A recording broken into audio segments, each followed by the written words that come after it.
বিদেশি ভিআইপিদের অগ্নি নিরাপত্তা প্রদান করে থাকে।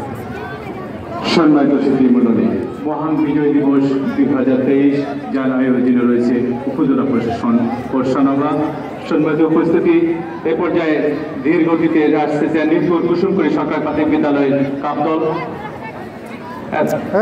সম্মানিত বিচারক মন্ডলীদের দৃষ্টি আকর্ষণ করছি, আপনারা বিচার কাজ যথাযথভাবে শুরু করুন। কোন জায়গায় পা মারতে হবে জোরে জানো? সম্মানিত সুধীমণ্ডলী, আমরা দেখতে পাচ্ছি সুসজ্জিত একটি দল নির্ভর কুসুমপুরী সরকারি প্রাথমিক বিদ্যালয় স্কাউট দল স্থাপিত 1988 সাল। ছাত্রছাত্রীর সংখ্যা 280 জন। গত বার্ষিক পরীক্ষায় মাত্র প্রথম স্থান অধিকার করেছিলেন। ডিসপ্লেতে প্রথম স্থান দলনেতা মোহাম্মদ জাকিয়ার নেতৃত্বে আমরা অভিনন্দন জানাচ্ছেন সেই নির্ভর কুসুমপুরী সরকারি প্রাথমিক বিদ্যালয়ের স্কাউট দল।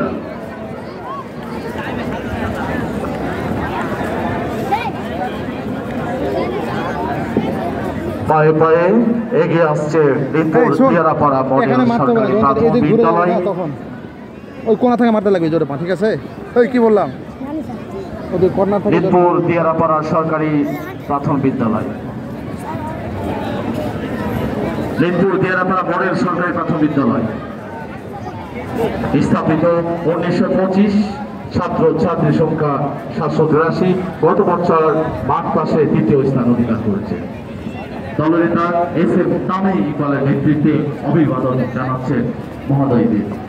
যখন কর্নারে যাবে সম্মানিত সুধীমণ্ডলী, আমরা উপভোগ করছি এই মহান বিজয় দিবস 2023-এর পুরস্কার। সন্ন্যাসী এ পর্যায়ে শুরু করতে পারে, কি শুরু করছেন মিরপুর আলোর প্রাথমিক বিদ্যালয়। এটা সুসজ্জিত একটি দল যা স্থাপিত 1985 সাল। ছাত্রছাত্রীর সংখ্যা 215 জন। গত বছর ধন্যবাদ।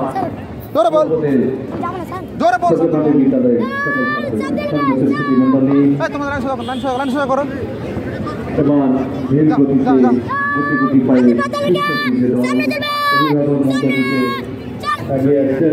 উপজেলা পরিষদ জোরে মারে না, স্বাভাবিকভাবে যাও, স্বাভাবিকভাবে। 98 ছাত্রছাত্রীর সংখ্যা 320 জন। গত বছর মাঠ পাশে দ্বিতীয় স্থান অধিকার করেছে। ডিসপ্লেতে দ্বিতীয়। আগে আসছেন দেখতে পাই অভিভাবক মঞ্চে সম্মানিত শ্রমিক সংরক্ষণ কমিটির সভাপতি অভিবাদন মঞ্চে উপস্থিত রয়েছেন সাবনের মোর্শেদ। সম্মানিত সুধীবৃন্দ, আমরা প্রতিষ্ঠান ভিত্তিক কুচকাওয়াজের পরই আমাদের ডিসপ্লে শুরু হবে। ডিসপ্লে প্রথমে যে দলটি আছে নিতপুর কুসুমপল্লী সরকারি প্রাথমিক বিদ্যালয়, নিতপুর দিয়ারাপাড়া মডেল সরকারি প্রাথমিক বিদ্যালয়, এইভাবে এগিয়ে যাবে। আমরা সবাই উপস্থাপনে সময় পাবো 7 থেকে 8 মিনিট। আমরা অনুরোধ করবো দলগুলোকে কুচকাওয়াজের পরই ডিসপ্লে প্রদর্শনের জন্য প্রস্তুতি নেওয়ার জন্য। এই পর্যায়ে পশ্চিম রঘুনাথ বিদ্যালয় স্থাপিত 1985 মৌছাত্র প্রতিষ্ঠা বিশ্ববিদ্যালয়। সম্মানিত সুধীমণ্ডলী, এ পর্যায়ে আমরা দেখতে পাচ্ছি সেই